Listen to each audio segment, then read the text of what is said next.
Hello everybody, আজ তোমাদের দেবো আমার শীতের ছাদ বাগানের আপডেট। প্রথমেই দেখাই আমার সেই নয়নতারাগুলো, যেগুলোর মধ্যে প্রায় সবগুলোই খুব ভালোভাবে বেঁচে গেছে।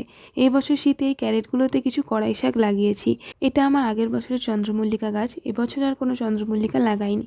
এখন এই হলুদ আর সাদা দুটো কালারেই আছে। গাছটায় কুঁড়ি আর ফুল পুরো ভর্তি হয়ে গেছে। এটা হলো আমার ছাদ বাগানে অ্যাটাচ লম্বা ঢালাই একটা টব। বাড়ি তৈরির সময় ছাদের সঙ্গে অ্যাটাচ করেই বানানো হয়েছিল।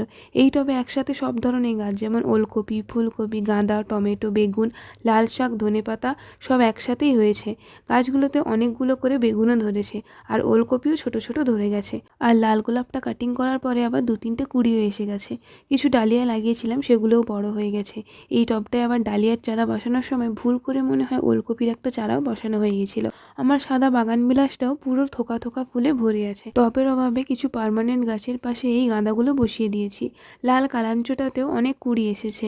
এই গোলাপটাতেও আস্তে আস্তে ফুল ফুটতে শুরু করেছে।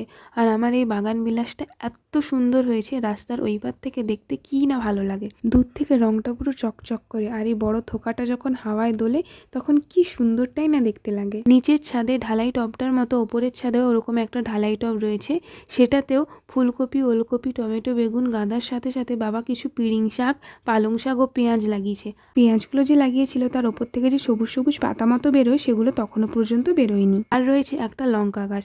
গাছটায় এত লঙ্কা হয় যে পাতা দেখা যায় না, আর মারাত্মক ঝাল। এখানেও একটা নয়নতারা গাছ রয়েছে, এটাও বীজ থেকেই হয়েছিল গাছটা, এটাকে আর তুলে বসানো হয়নি সেই টবগুলোতে। আর লেবু গাছটার ক্যারেটে হঠাৎ করেই দেখি একটা উচ্ছে গাছ হয়েছে, আর বাকি দুটোতে লাগিয়েছি টমেটো গাছ আর কিছু লাউ গাছ। ব্যাস, আজকের জন্য এটুকুই। দেখা হচ্ছে নেক্সট ভিডিওতে। Till then, tata.